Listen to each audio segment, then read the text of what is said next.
Come on in to Margaret McSweeney's Kitchen for Kitchen Chat, where every week you'll meet chefs, cookbook authors, foodies, gourmets, and just plain people who love to eat. And along with laughter, chat, recipes, and stories about food, you'll sometimes also hear words of inspiration, love, and hope.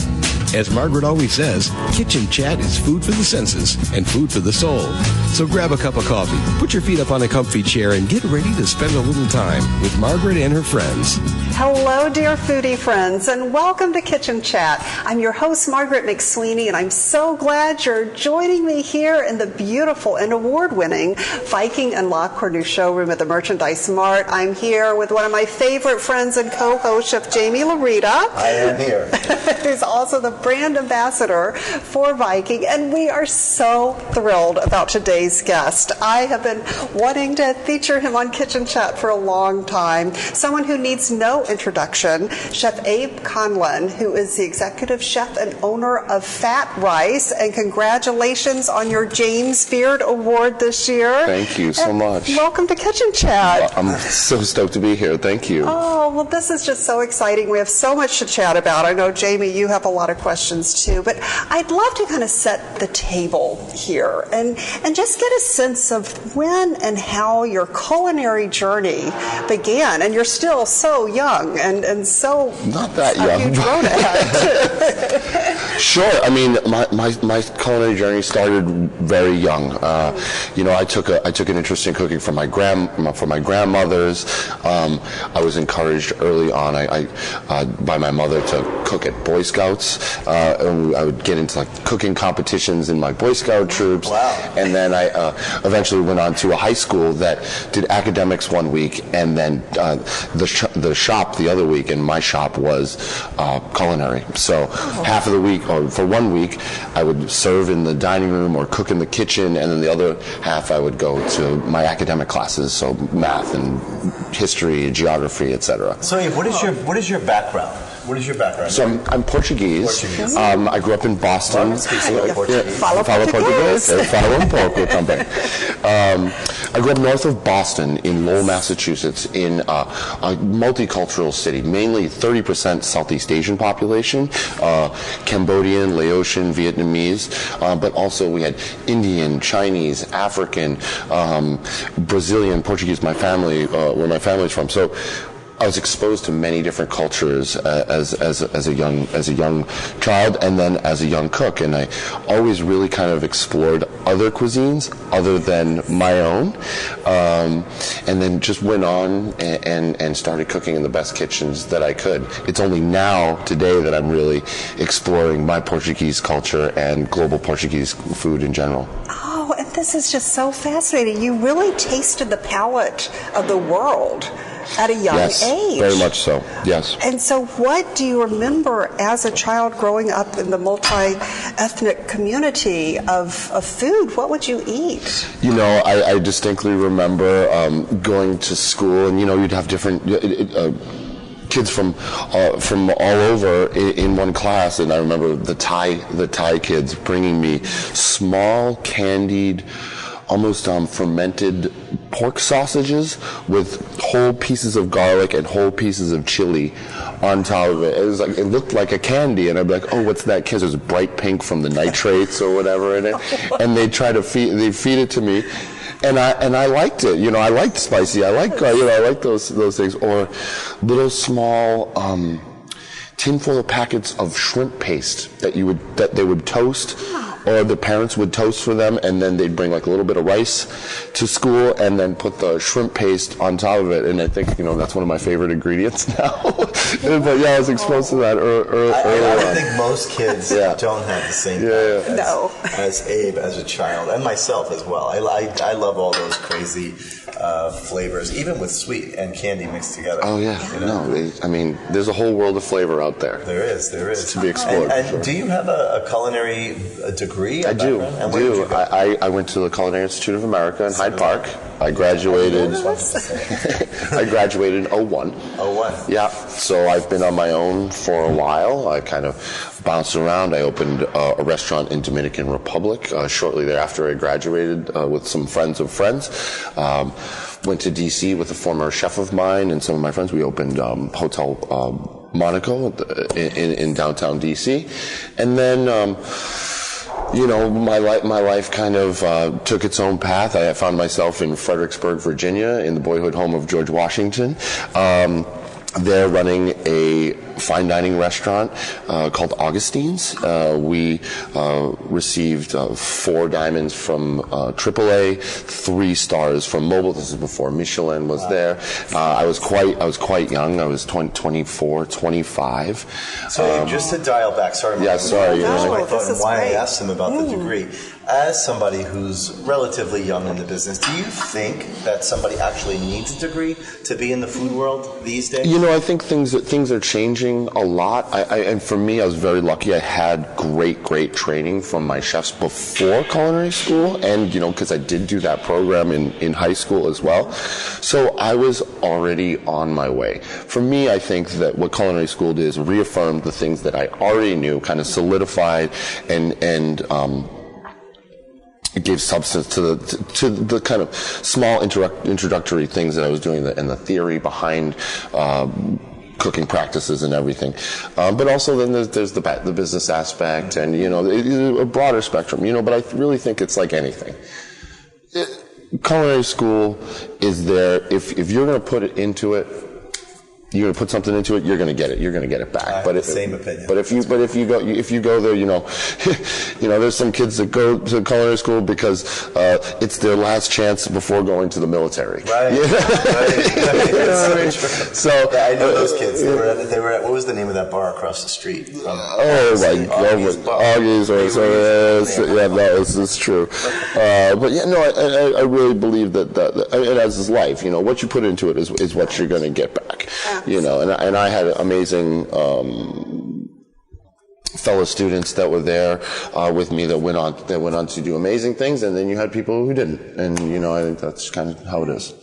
Now, are there any chefs who really took you under their wing, who really inspired and had an impact on your journey? Absolutely. I think as a chef that we're always learning from people that have come before us, but I think it is important. Mentorship is massive in this industry. For me, I was very lucky. I had my first chef, Ed Zoransky, was also a CIA grad.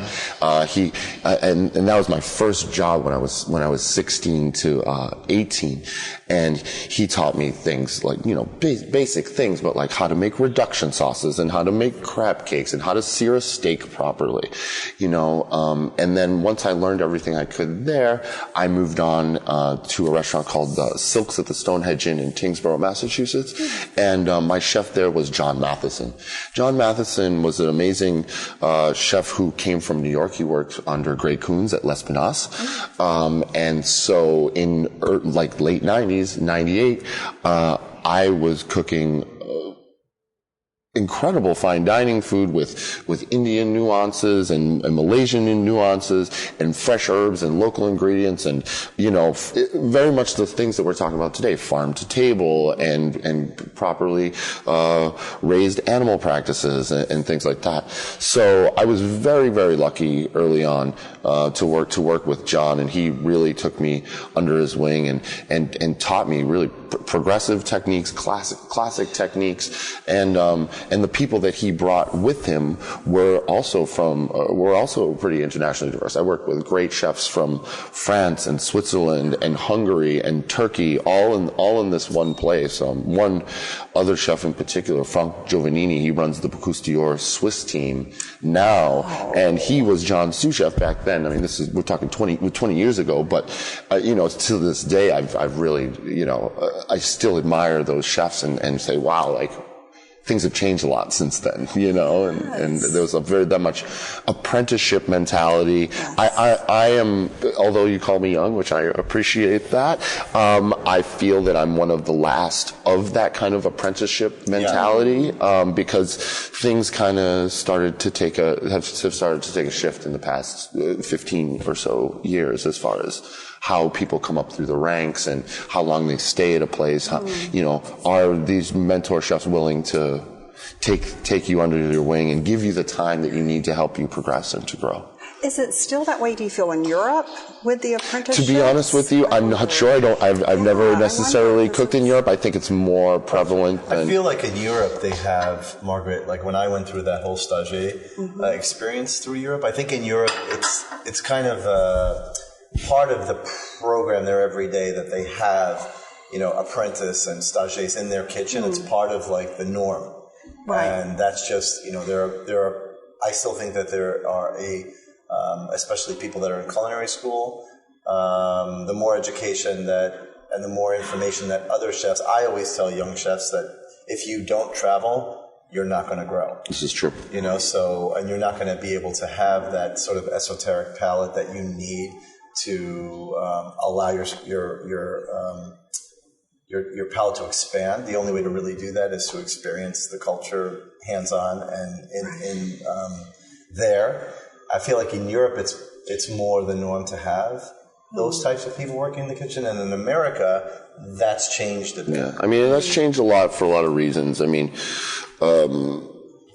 whether it's young people's mentality or even things like labor laws and stuff like that, you can't really have people working for free anymore. Much like you can in Europe, where you have that stagiaire mentality where it's like, okay, you work here for free for a year, or you work, because you don't know anything, and actually the fact that you're here is costing me money. Right. So, but we unfortunately can't do that anymore. That doesn't happen anymore in the States. So I think that's a big factor. So talking about employees in restaurants. Sure. Let's get into fat rice a little bit. Let's talk about fat rice. Let's talk about how it happened. Okay. How the idea happened. Okay. Where the name came from.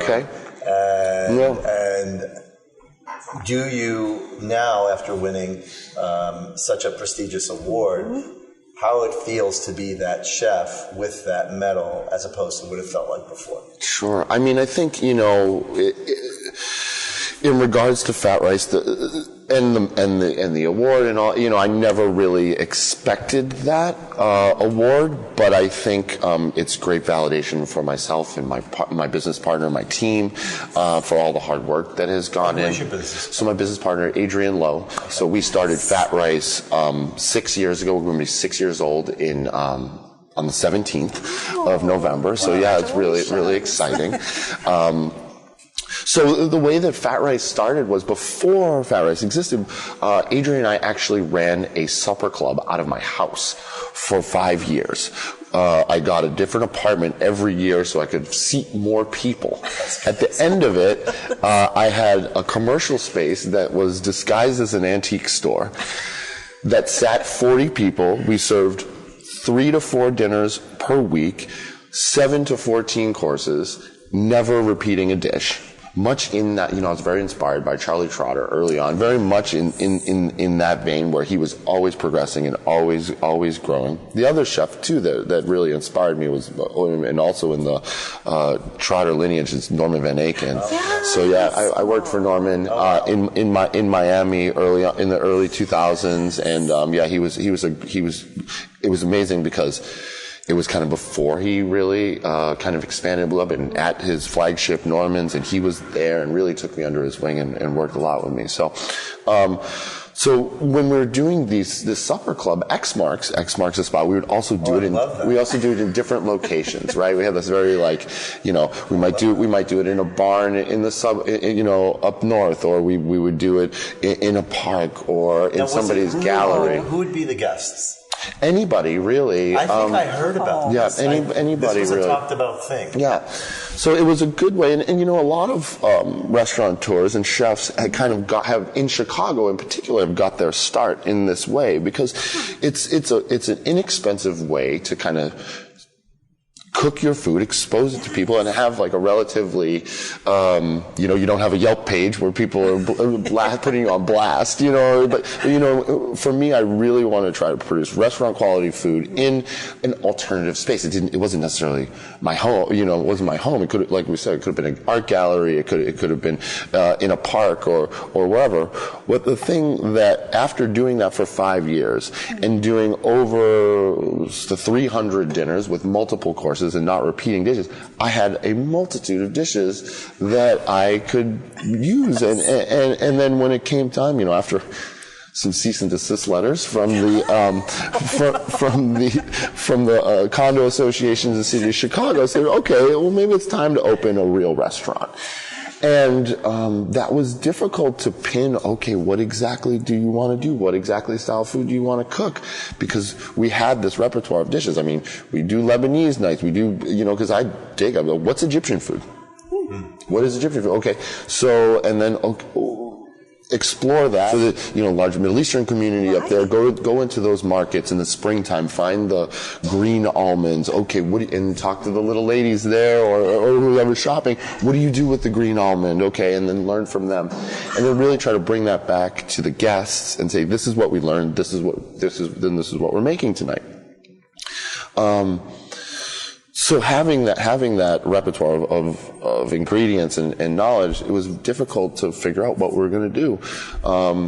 Adrienne and I, who's Chinese and spent a lot of time in India, had an opportunity to go to China, went to Sichuan province, learned how to cook authentic Sichuan cuisine, and then went to Hong Kong. When I was in Hong Kong, I said, there is a place 45 minutes across the river that is called Macau. Yes. And Macau, I read about in '99, again as a young cook, being exposed early on to right, because that's when Asian fusion was all the rage. Oh, yes. Wasabi in your mashed potatoes, lemongrass in your veloute, and but those were chef-made things. Those were chefs going to Asia, bringing them back, incorporating those ingredients into their otherwise French or Western food. And when I read this article, actually by Margaret Sheridan, who writes for the Chicago Tribune, in Suburb magazine, it was called Original Fusion. And it was talking about these mixed blood Portuguese, Chinese, older women that were utilizing food as a method of heritage preservation.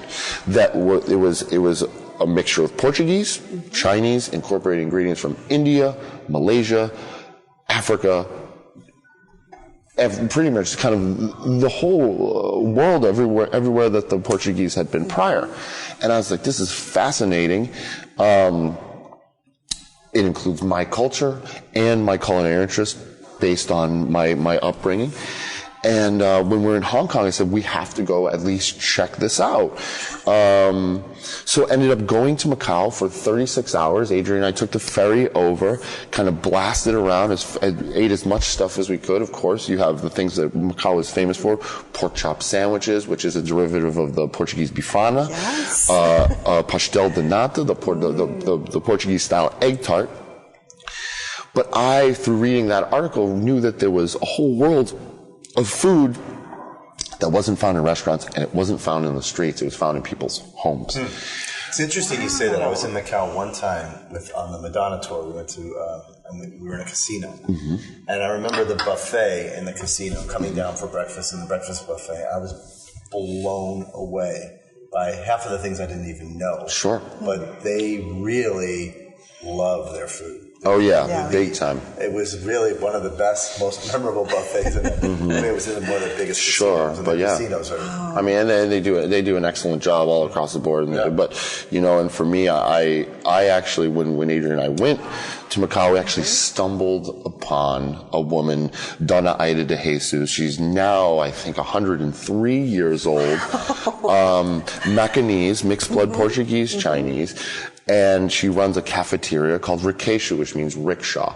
It's a restaurant that functions as a community center for the small population of Macanese that are there and serves home-style dishes.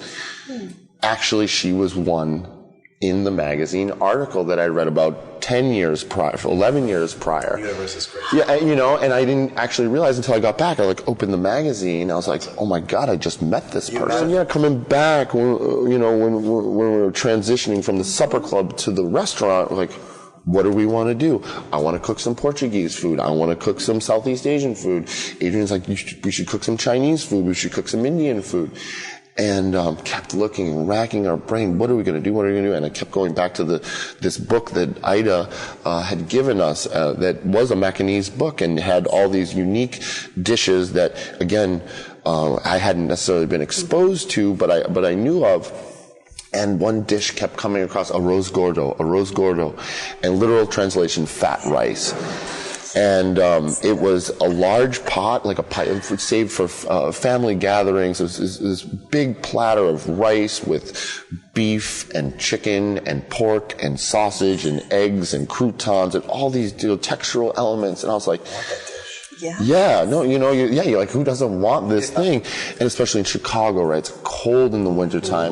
Grace had just come out, and this is when Stephanie Izard started getting popular with her dishes and stuff like that, and small plates were becoming a thing, or really in vogue at the time. But the problem with small plates is there was one Brussels sprout on the plate that they said they were meant to share, but they weren't really meant to share. It was really just for you to eat this. So we said, well, let's do big plates that are meant to share, that you don't have to worry about, oh, did you get your piece of Brussels sprout? Did you get your piece of bacon? Blah, blah, blah, blah. It's just, you can go in there and just do it. And arroz gordo really, it's kind of the spirit animal of what fat rice is now.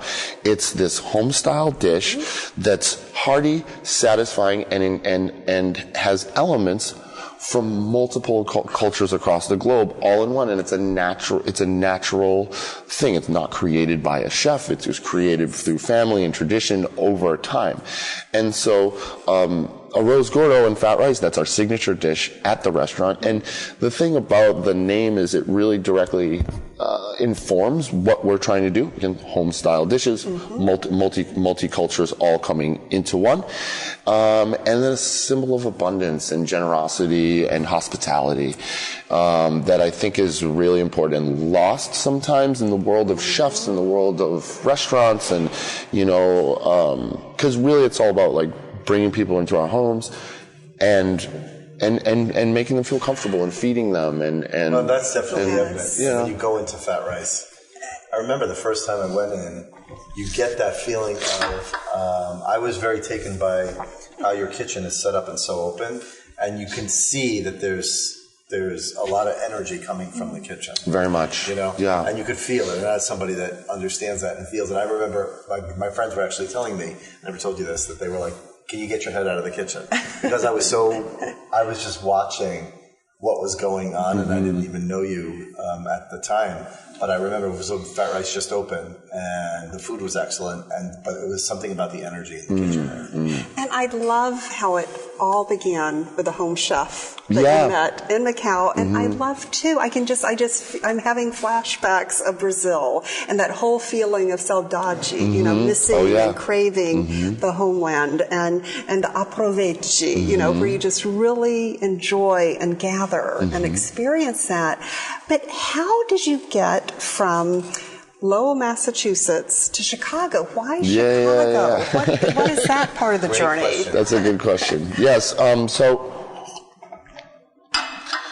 Chicago has always been an amazing fine dining food destination, period.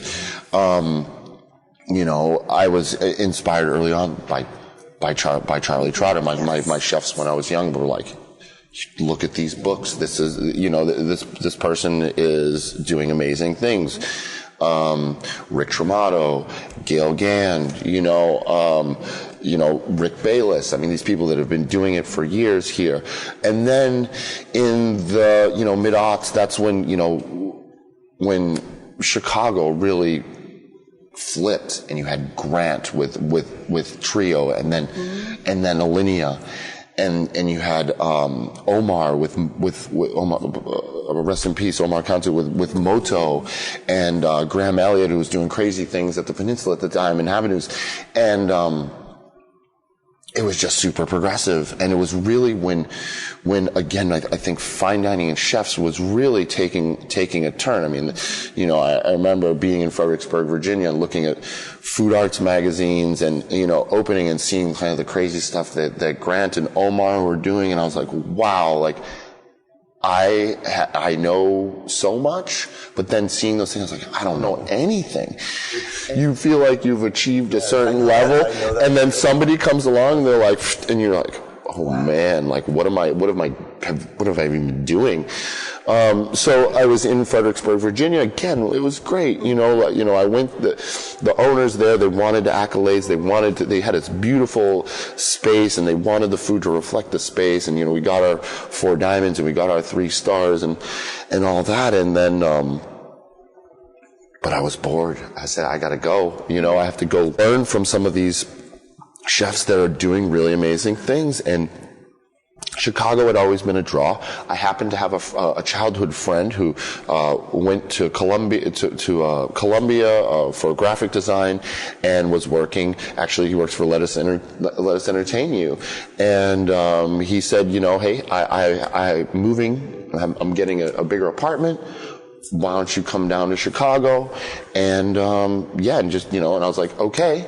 And I really, for the intention of, all the great chefs that are here, and I did my stages and things like that. But my main thing, I was like, I want to work with the Alinea guys. I want to work with Grant. I feel like they're really pushing and doing amazing stuff. And this is in 2007, right? So this is right after Ruth Reichel said #1 restaurant in the country, Gourmet magazine. And, I just packed up my knives, packed up my little Subaru and drove out from Virginia. And that was the main draw. But of course, life happens. Yes. And certain circumstances bring you to new places. And, I got to Chicago.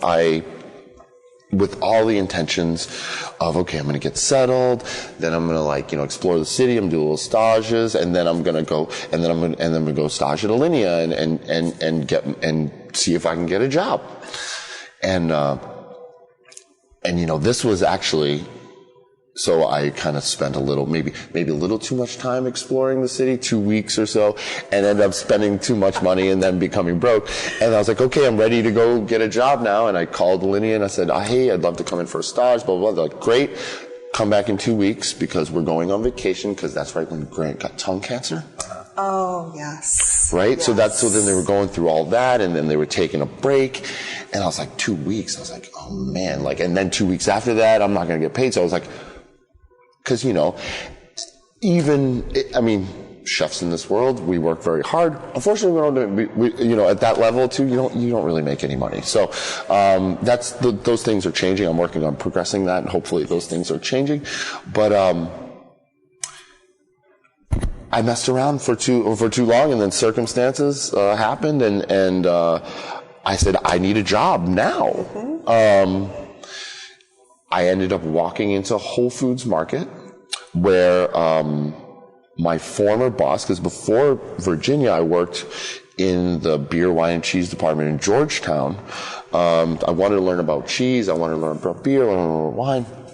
And my boss then, Tom, was now running this store in Wrigleyville, right there where the Center on Halstead is. Mm-hmm.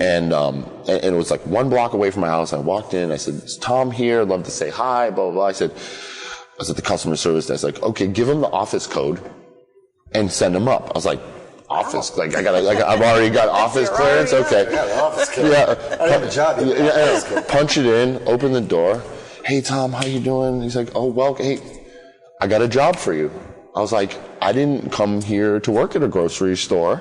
I came here to work at a great restaurant. And he said, you get paid $18 an hour. You can make your own schedule. You have health insurance, and you get a Whole Foods discount card. I was like, 1 block of my house. I'm like, I'm in, right? So I did think about going to work at Whole Foods. Yeah, it's a great organization, It's a great. So that's really where I started to develop and be able to come up from the stove and be able to tell people what I was doing, because I taught cooking classes. Oh. But people at that time didn't really understand about cooking. They didn't make the connection of, I'm in a grocery store, I'm going to go to a cooking class. So I do demonstrations on the floor of sampling things and testing stuff out. This is how you cook a radish, or this is how you cook or this is how you make an endive salad, and stuff that people weren't necessarily familiar with. And then I said, I'm going to start doing dinners, actual dinners. Thai theme, Lebanese theme, Indian theme, whatever that may be. And then one of the cool things that I did was doing these improv nights where I'd give everybody a glass of wine, I'd have 10 strangers walking through the grocery store, drinking wine. I say, pick any ingredient that you want. Pick any ingredient that you want. Okay, boom, everybody gets to pick ingredient or 2 ingredients or whatever, and then I have to go upstairs and create something from all. It was like a cooking competition, a TV show, like where I was the only one, I was the only contestant on there. And so it was like doing improv dinners and improv dishes, and now that's before you did the dinners at my house. So that was the precursor. So basically, I had my own calendar and everything, and I had my own like newsletter and sign up sheet for like people that wanted to hear about what I was doing. And then after a time I said, I want to get back to my roots. I want to get back to the things that I experienced in Lowell, Massachusetts, where I go to the Vietnamese store and I'd pick out the weird vegetable or the the tropical fruit in season or the fish sauce or whatever it may be that I was interested in. And I was like, I can't do that at Whole Foods because they don't have those ingredients. So I said, okay, I'm going to take the mailing list from Whole Foods. I'm going to make my own website, my own mailing list. X Marks was the supper club. And then I put that on. I said, you like what I'm doing at Whole Foods? Come check out what I'm doing at my house. And so then that was the transition. And that's in fact where I met Adrienne, because she was running the catering department at Whole Foods. And she took an interest to what I did, ended up helping me in doing some stuff at Whole Foods, and then we transitioned from Whole Foods to my house, from house to, over 500 dinners, and then Fat Rice. What a journey. Yeah, kind of wild, right? I feel like you're going to be doing that again in a different way.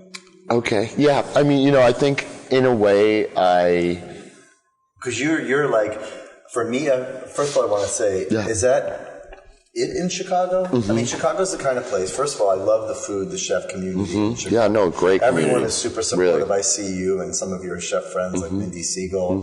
And people in Chicago, I think from a chef perspective, there's this certain camaraderie. Absolutely. That is a club.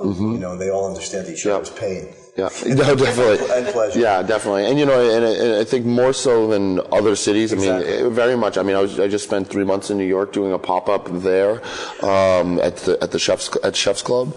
And, that was great. But, I think really coming back here, having the chef's community and for us to be able to freely bounce ideas off each other. What are our daily struggles? What's going on? What ingredients are you using now? Where are you getting that ingredient from? I think that's, it's quite healthy, Do you ever think about opening up another Fat Rice?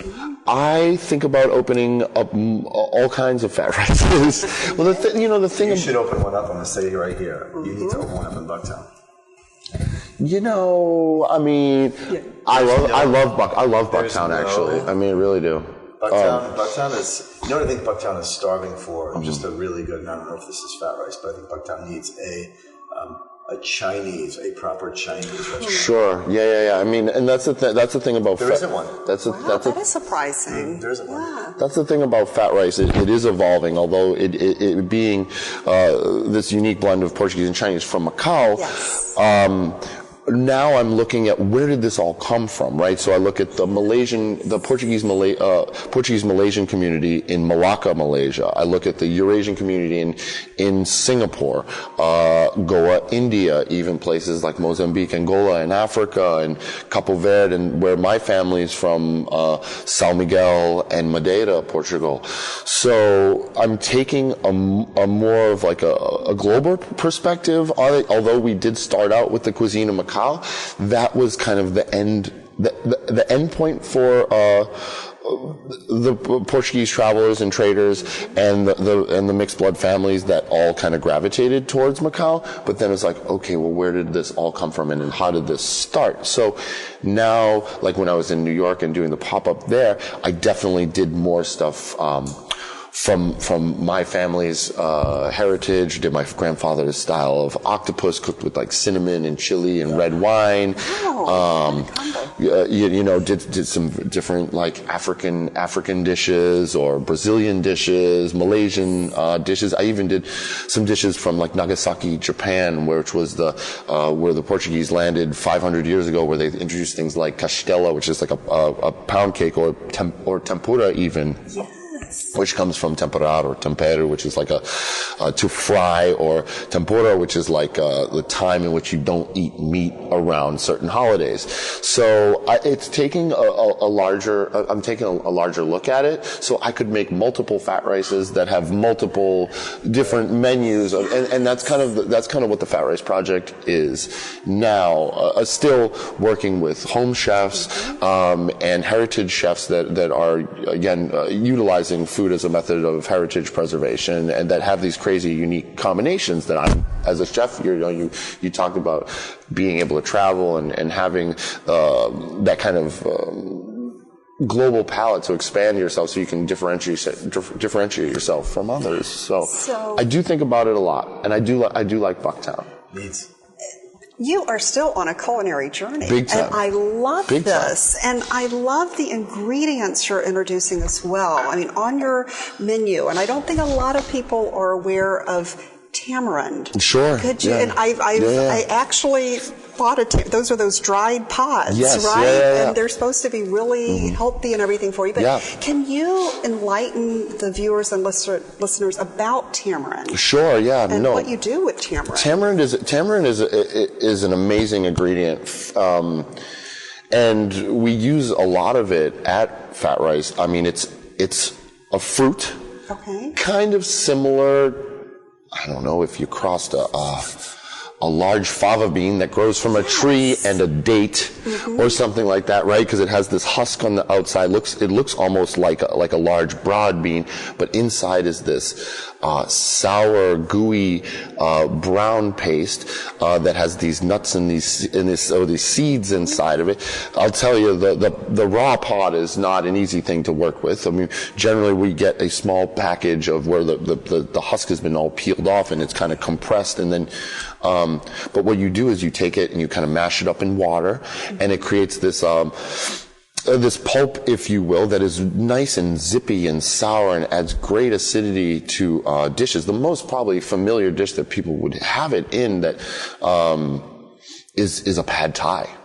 So pad thai, tamarind. So the sauce for pad thai is traditionally tamarind, fish sauce, and sugar. So it has this balance of sweet and sour that really give a great flavor to the otherwise kind of like, in a way, like flat flavor of the noodle or egg or pork that's in there. You know, that really gives you the spike and the balance to the dish. We use it a lot in curries or in stews. Because, and for in our world, vinegar and acidity was huge to the Portuguese, because a lot of the food that I deal with is food that was made it was preserved to be eaten later, right? So, and the things that were used for that were mainly vinegar, spices, salt, and aromats, like things that have antimicrobial as chilies and garlic. But over time, right, as say the Portuguese rounded Africa, got to India, they're out of vinegar.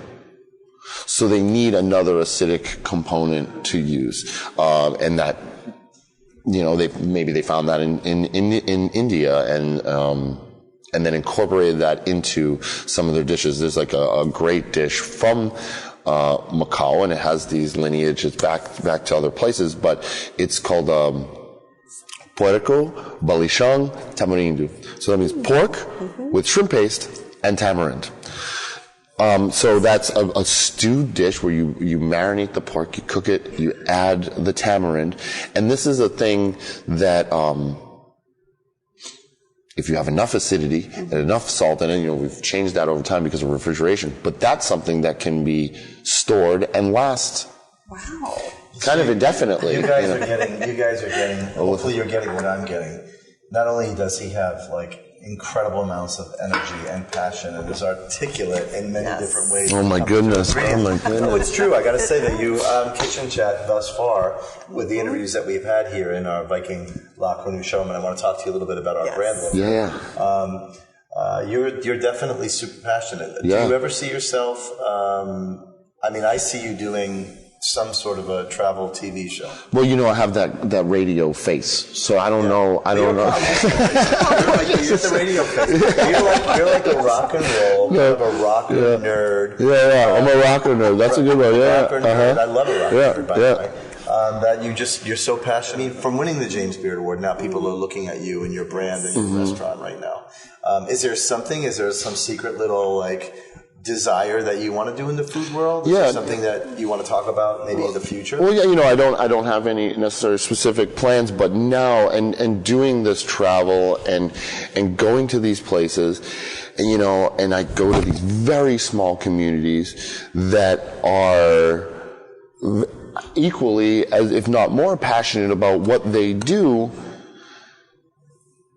I say, how do I bring their food? How do I bring their food to light? How do I talk about, I mean, I'm sensing a little Bourdain, like that. Yeah. Rest in peace. Yeah, no, I think it was. I'm sensing like a little bit of like a worldly. I would watch you like doing something on television. Have you ever done? Do you do a lot of television? No, I don't do a lot of television. I mean, I've done. I like television. I like television, and I like the platform that it has given chefs. That was also one of my inspirations, because I think.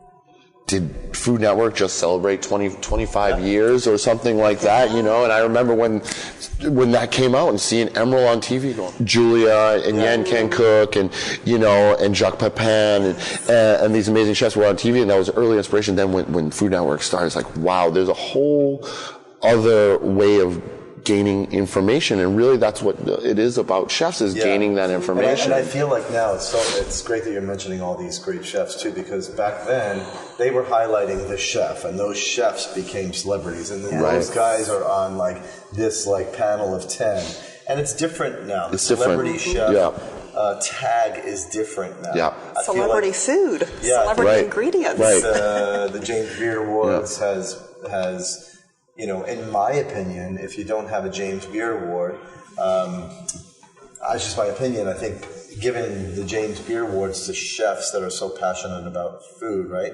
Those are now the things that people are looking at, as far as different from then before. Yeah. I don't think celebrity chefs of that level are really interesting.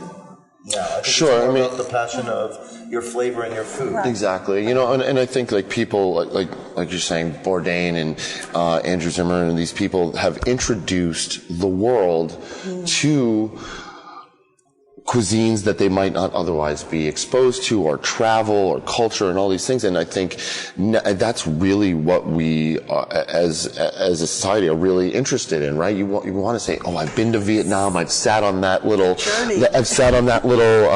plastic seat and eaten those noodles that Anthony talked about, or But now for me, I'm a nerd. I'm into deep cuts, and I started young. So for me to go, hey, there's a unique fusion of cuisine that is 400 years old, that lives in Sri Lanka. Wow. Let's go there. Let's go. And for the opportunity to be able to show that and to be, it would actually be incredible. He makes me want to go there, or at least taste the food from there. That could be your show. You're a great Let's conduit. go there. Let's go. I like it. Yeah, no. You're a conduit for flavor. Yeah. No, and that's what I feel too, is people are like, oh, what is it like being a chef, or this, and I really feel, especially with the Fat Rice Project, is that I am more of a conduit. I really am, just trying to link the recipes that I learn to my cooks, then to my guests. Really not trying to alter them too much, really utilizing traditional flavors, traditional techniques, but also have to bring it into a restaurant setting as well. But so the opportunity to do something like that, I'm not opposed to. Any books? Well, we have. I did write The Adventures of Fat Rice, that on 10 speed. So that came out 2 years ago. maybe 3 years ago at this point. And where can we find that book? You can find that on Amazon. You can find that at any Barnes & Nobles. You can really find that anywhere. And that is the first 2.5 or so years of Fat Rice, really focusing on Macanese food, specifically the savory courses in Macanese food and my interpretations of them within Fat Rice. However, they have classic dishes like my grandmother's bacalhau de vovo, the salt cod spread that she made on Christmas Eve, to Adrienne's family's pot stickers, to like capella meatloaf. And tell us the name of the book again. The Adventures of Fat Rice. Okay, The Adventures of Fat Rice. Yes. Okay, I'll get that for you, Jamie. And we'll have a link. No worries, listeners. We'll have a whole link for this. I just want to take a step back to Brazil, because that's an important part of Portugal. And of course, feijoada, all of the black beans and the pork and all of that. Is that just more of regional and where Brazil is, or did that come from Portugal? So feijoada also, so a lot of the things that were, I mean, you definitely have unique dishes that have cropped up in Brazil, especially, so I traveled to Brazil, long time ago now, 17 years ago. That was 30 plus years ago. in places, I went to Sao Paulo and to Rio. But the one place that I went to was Salvador Bahia, which is, you have a lot of that. You have a lot of African influence. You have some Indian influence. You really have a great melding of cultures there. But something like feijoada, right in Brazil they do with the black beans and the dried beef and sausages and stuff like that. But say in north of Portugal, they might make it with white beans. Or you can even have feijoada de bacalhau, which is white beans with salt cod. But feijoada really derivative of feijão, right? Feijão, so beans. So it's a dish made with beans. A large dish, usually a stew dish with beans. But in Macau, they actually put they use red beans and they put cabbage and there's pig ear and stuff like that. So so it's interesting. So the connection to some days at Fat Rice, I'm like, okay, we're doing Sao Paulo style feijoada, we're doing in Macau style feijoada. So that's kind of the interesting thing, right? These dishes have evolved based on availability of ingredients, whims of the cooks, and skill set of the cooks as well. And I have to say, my feijoada in Brazil did have a pig ear. Oh yeah, that was for my sure. First bite of an ear. You ate the pig ear, Margaret? Oh yeah. I took a little nibble. Yeah. You have to be committed to the pig ear. You heard it first. Wow.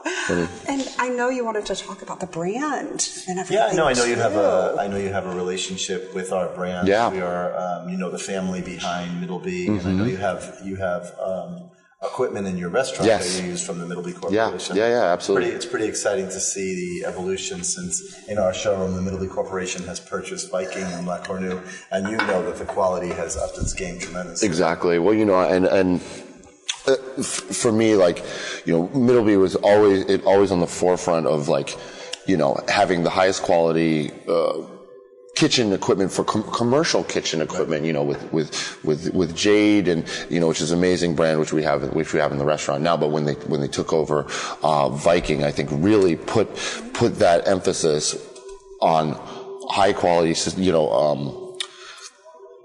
high quality durability and performance. And speaking of Jade, they literally took the burners from the Jade and incorporated and put it into the 7 Series. So you're actually getting those commercial Jade burners in the Viking 7 Series. So chefs come in and they recognize that, oh my God, these are parts actually from equipment that we have in our restaurant. So that was the great connection and the great opportunity with Middleby infusing all of their innovation and parts into all of their brands now, making Viking right now the kind of the shining star within the company, using all their know-how and ingenuity and parts, making Viking not only a commercial looking product, but performing as well, and it's important that, there really should be no difference between a home chef and a restaurant chef. I mean, but some of the home chefs that I know, they're just as serious. They're in the kitchen 8 hours a day, so they need the performance out of their equipment, their ranges, and their ovens. Yeah, and that oven door right there. Blodgetted. Yeah, exactly. Door ovens. That's something you'd see. It's a pretty version of what you see in the commercial. Absolutely. Yeah. So we know that you have the parts and the equipment in your kitchen. I am so happy you came in here today. It's Thank like you. I feel like I've been to Fat Rice before, but now I want to go again because it's like the more you learn about him, the more you want to like taste his food. Thank you. And Margaret, I see you lit up like a Christmas tree talking about Brazil. I know. I have so many fun memories, and you brought back the taste memories of Brazil, which was so special. But as our foodie friends know, the way I always love to end Kitchen Chat is getting your top 3 tips for the home chef. Oh my goodness, top 3 tips for home. I think it, in the lines of there isn't really much difference between a home chef and a kitchen. I mean,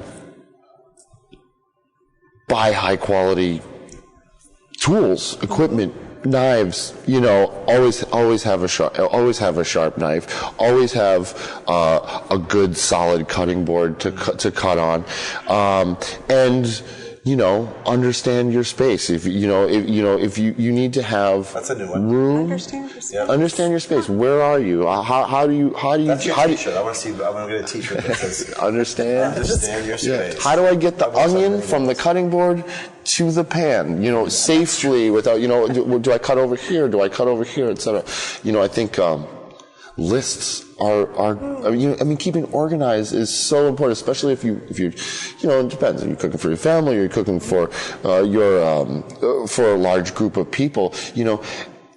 Much like in the restaurant, you don't want to be, when the guests are there, you don't want to be scrambling around and running and sweating and dropping things all over the floor. You want to have nice lists, have your ingredients parsed out so you're able to enjoy the meal with your guests as well. I don't know if that was 3. Yeah, but that was 6.